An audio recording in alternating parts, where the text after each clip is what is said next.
All Indiana Politics is your premier source for Indiana politics, focusing on issues that matter to you. I still want us to be the best in the Midwest. We can't afford another lockdown. Give the citizens of this country the relief they need. Education in the state of Indiana remains priority number one. In-depth, nonpartisan coverage. We don't know exactly where the economy will be in January. People are worried with good reason. Exclusive interviews with Indiana's political leaders. We have the resources here in the state of Indiana to care for those who are in need. Expert analysis on critical legislation. We need to reform those laws. This recovery is going to take some time. We've got to anticipate that there'll be a budget shortfall. From Wish TV, this is All Indiana Politics Podcast on the All Indiana Podcast Network.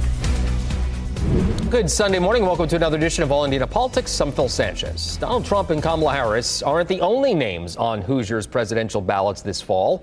Chase Oliver is carrying the Libertarian Party's mantle this year. Oliver is from Atlanta, Georgia. He's 39 years old. He got started in politics protesting against the Iraq War. During a visit to Indiana this week, he stopped by our studios and talked to our government reporter, Garrett Bergquist. Joining us now is the Libertarian candidate for President of the United States, Chase Oliver. Chase, welcome to the program. Hey, thank you for having me. I look forward to speaking with you and speaking to your audience today. So why are you running for president? Well, I honestly think that America deserves more than two choices from a failed two-party system. I don't fit into the political binary, and I know a lot of voters don't as well. We in the Libertarian Party are the third largest political party in the United States, and we want to win. We want to be able to grow ourselves to be a contender to the two-party system and inject at least a third voice into the system, and hopefully break it open so that we can have many more voices being represented across the spectrum. One of the big issues that's come up in Indiana is the cost of housing, and that's certainly not unique to our state. There are, of course, some federal programs dealing with housing, such as Section 8. At the federal level, what would an Oliver administration do to help people find affordable housing? Honestly, I think what we need to do as much as possible is disengage the federal government from that, from the housing market altogether and rely on free market practices. But to do that, we have to use the power of the bully pulpit to actually break down housing regulations and zoning regulations in cities and states all across this country. I want to see, high density housing being built in cities where it's needed. The biggest impediment to that is the NIMBY liberal, the person who says, not in my backyard. Hey, we need the housing somewhere, but just not close to me because it'll affect my property values or affect my day-to-day. I think we need to remove the barriers to creating new housing. And I don't think the federal government has a hand necessarily in building new homes. Just the same as with government doesn't create jobs. Politicians say, I created X number of jobs. They also don't build homes. Home builders build homes. Businesses build homes. And we need to create the conditions that make it more affordable to actually build. And a lot of that is getting the cost of goods down. You've called for simplifying the immigration process. What would that look like in practice? What specifically would you like to do there? Well, I call our platform a 21st century Ellis Island.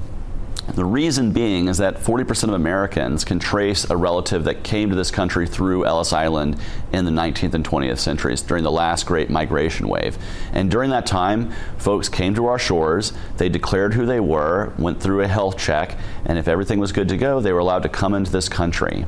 And so that is what we need to be doing at our southern border, is streamlining the process. If you want to come here to this country to work, come declare who you are, to a background check, to a health check, and then if you're good to go, be given a visa to get to work, and let the market dictate where labor needs to go and where the jobs are. What about those crossing illegally? And for that matter, what would you do about the flow of drugs, especially fentanyl, across the southern border? So I think if you had a streamlined process where people could come here and declare who they are to be able to get a job or to be able to get status to work, you would see far less people actually trying to illegally come through the border.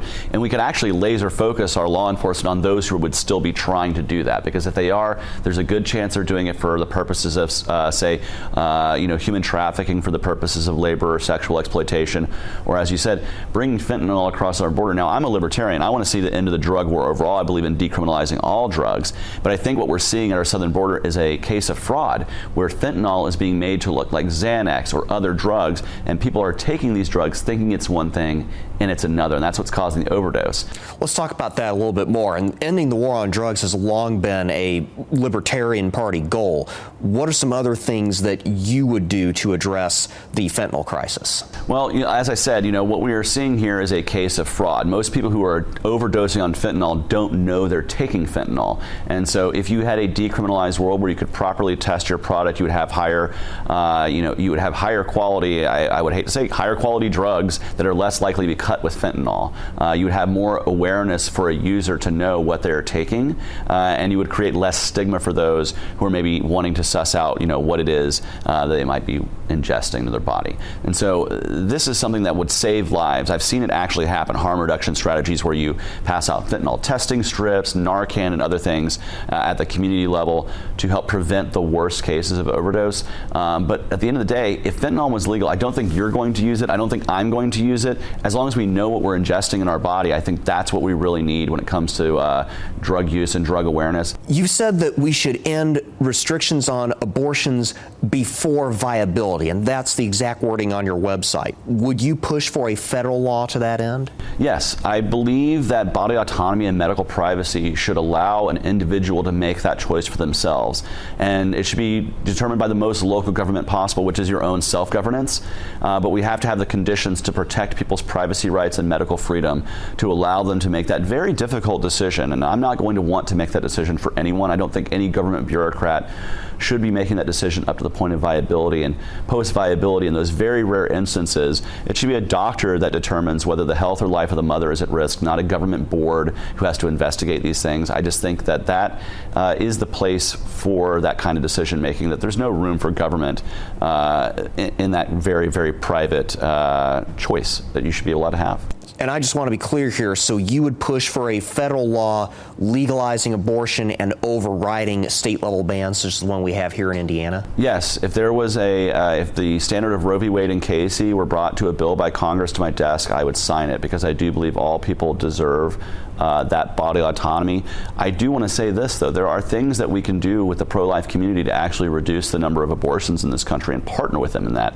Things like not legalizing, but making birth control over the counter, so it's easier to access that contraception. Removing the red tapes and barriers around adoption, so more people choose to become adoptive parents, so surrogacy becomes a more viable option instead of terminating a pregnancy. So there are things we can certainly do in this country, partnering pro-life and pro-choice community together to prevent unwanted pregnancies to begin with. All right, coming up, we press Oliver on aid to Israel and Ukraine and whether voting for a third-party candidate is a waste of vote. Welcome back on this Sunday morning. We continue our conversation now with Libertarian presidential candidate Chase Oliver. As we mentioned at the top of the show, he started out as an anti-war activist. We asked him how he would handle the conflicts in Ukraine and Gaza. Let's turn to foreign policy. Would you end American military aid to Ukraine? Yes, I would end United States military aid across the board as much as possible. I think if there is a need for more military aid to Ukraine, Western Europe can take the lead there as we examine what we can do from a humanitarian point of view to alleviate the suffering in Ukraine. I would like to see more private organizations be able to sponsor refugees to come to the United States and settle until the war is over. And ultimately, I believe conscription, being forced to fight in a military, is wrong, and that is a great reason to be able to claim asylum. And I would tell the Russian military, many of whom are conscripts who don't want to fight and die in Ukraine, that if they lay down their arms and declare themselves, we will provide them amnesty to come to the United States, because I don't believe you should have to fight in a war that Putin's forcing you to fight if you would rather live in peace. What about aid to Israel? Aid to Israel, I believe in removing all military aid. I think we need to shift our foreign policy to one that's more based in diplomacy, free trade, and voluntary exchange. But Israel had a right to respond to October 7th. I think if that had happened in Indianapolis, we would be demanding a response from our own government here at home if such an attack were to happen to us. I think the manner in which Israel has responded to that attack has been so heavy-handed in the terms of lives lost, casualties, tens of thousands of innocent people, billions of dollars of infrastructure destroyed that's going to have to be rebuilt for the Palestinian people. I think that is what has turned much of the goodwill of the world against Israel, and that's not a result of the Israeli people, many of whom want to see peace and a ceasefire as well. It's a result of their government. And I'd like to remind people that when I have criticism of Israel, it is towards the Netanyahu government, not the people of Israel, just as my criticism of Hamas is not towards the Palestinian people. Our national debt is now at $35 trillion with a T and still climbing. What's your plan to bring it down? Well, I think that's actually the most important thing that we need to be addressing as candidates for president is what are we going to do to address the debt and deficit? I believe in balancing the federal budget immediately. I would challenge Congress to submit me a balanced budget if I were elected president. If it's not balanced, it will be vetoed, and Congress would have to override because I don't want to add one more dollar of debt and deficit to our kids and grandkids. And I believe in challenging Congress to meet that as those, it is their job to hold the purse strings, but that would involve lots of slashing, redundancies, a huge amount of Pentagon cuts. You'd have to address the entitlement spending. There would really be nothing left off the table in terms of what we need to cut so that we can make ourselves a balanced budget, because the highest driver of inflation is that debt and deficit. It's the printing of trillions of dollars a year out of thin air. And that's what is most affecting households each and every month when they look at the bills, when they're trying to make ends meet and they see themselves stretching paycheck to paycheck. The best thing we can do is get our fiscal house in order as a government so that way we can create more prosperity in the future for families across the country. Now, here in Indiana, we just had about 1,600 medically complex children who were removed from the Medicaid attendant care program. That was part of an effort to close about $1 billion funding gap in Medicaid here in the state of Indiana. That's led to some very, very significant hardship on the part of those families. How would you head off those kinds of effects writ large if you were to impose massive spending cuts nationwide? Well, there's two things I want to say.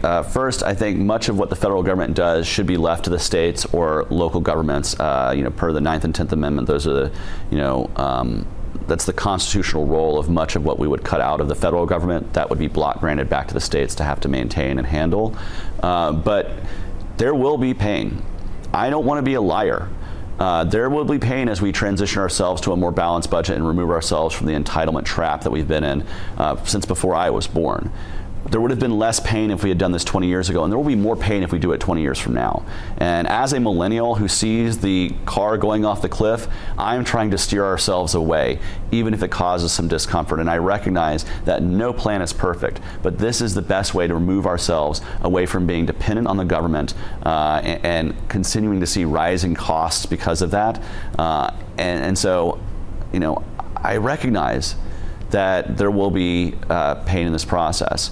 But that's also being honest in a way that Republicans and Democrats never have been when it comes to entitlement spending. But the way we're going to address that in our communities is through charity and through us taking care of our communities at the local level. One of the biggest things I want to get across as libertarians, just because we don't think the government should do something doesn't mean it shouldn't be done. It just means that we think that the government is one of the more inefficient and terrible ways of doing those things. For a lot of voters this fall, the thing that is most paramount to them is keeping either Donald Trump or Kamala Harris out of the White House. What do you say to people who might look at you and say, well, if I vote for this guy, all I'm doing is ensuring that whichever of those two I dislike more goes into the Oval Office? Well, there's a great solution to that. If you convince enough of your friends and neighbors to vote for me, you can actually keep both Donald Trump and Kamala Harris out of the White House. But absent that, what I tell people is, I am not here to spoil something because the two-party system is already spoiled rotten. If you look at the congressional approval ratings, regularly under 20%, yet the incumbent re-election rate regularly over 90%, that tells you this system is broken, that people are dissatisfied, but they're not able to see the change they want to see.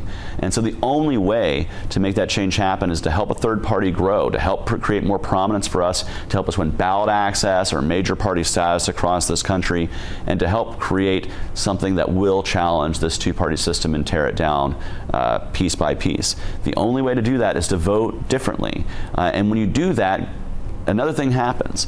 Democrats and Republicans really start paying attention to you, because if you get into the 5, 10, 20%, they're going to really say, okay, what can we do to earn those votes back? And so even if we don't end up winning, we win when they steal our best ideas and put them forward. Chase Oliver, thank you for joining us. Thank you. All right, coming up, Indiana's best political team assesses the presidential debate and Mayor Joe Hogsett's answers about a sexual harassment scandal.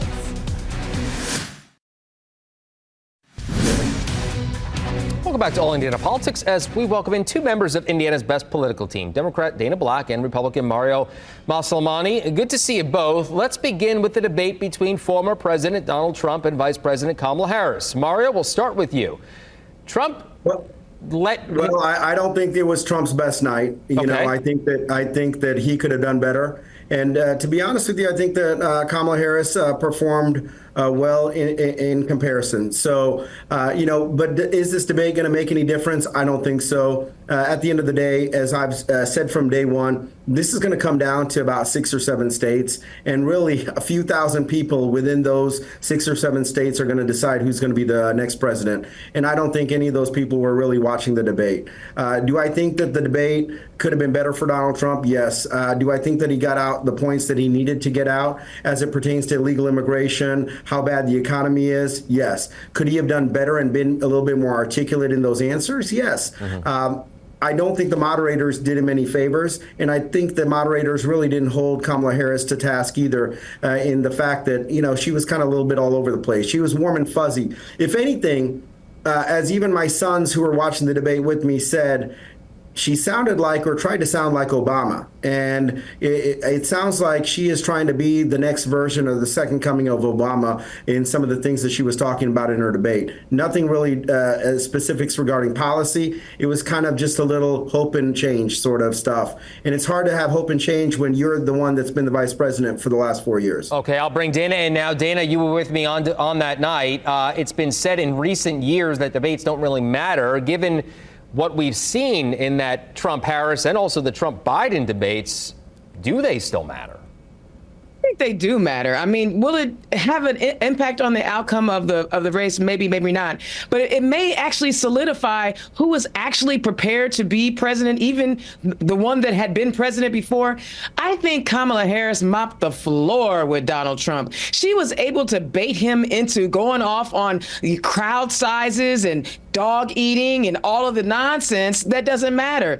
She also showed that it doesn't matter what type of bully you put in front of her, she will be able to handle herself with grace, style, and every now and then a little pity on her face, because he looked really bad. He looked like he needed some therapy, actually.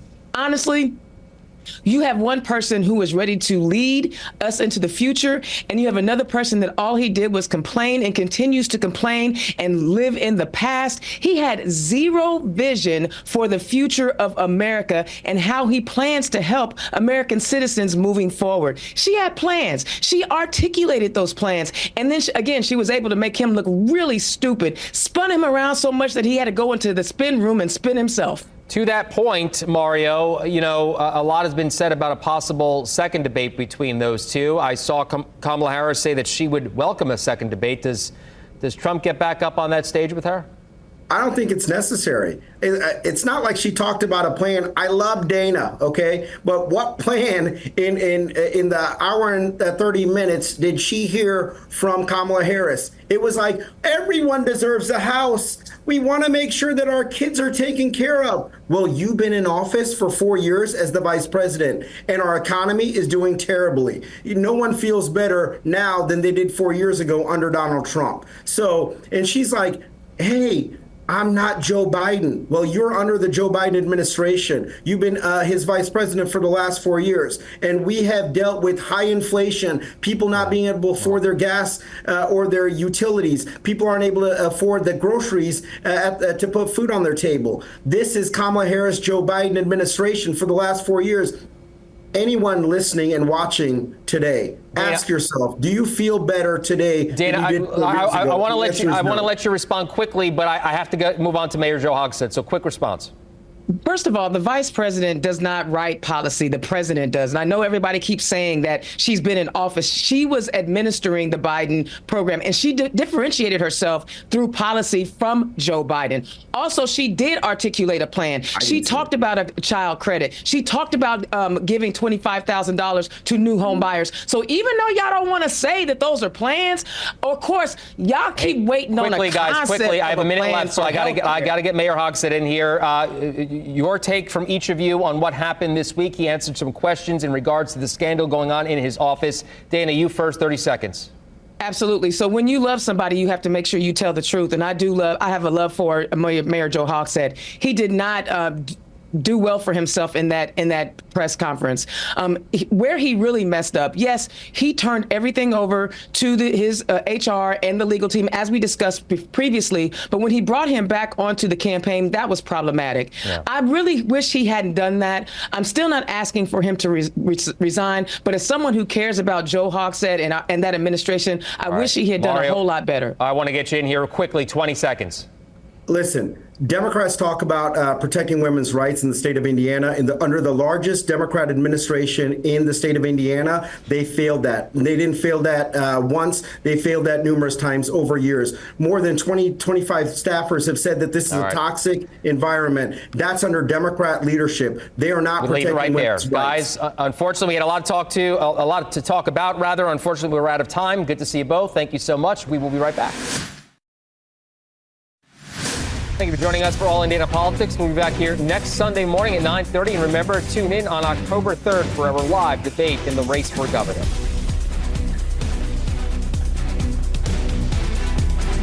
From Wish TV, this is All Indiana Politics Podcast on the All Indiana Podcast Network. Watch All Indiana Politics live Sunday mornings at 9:30 on Wish TV and at wishtv.com. Subscribe to this podcast and listen weekly here on the All Indiana Podcast Network. And be sure to discover even more great podcasts at allindianapodcastnetwork.com.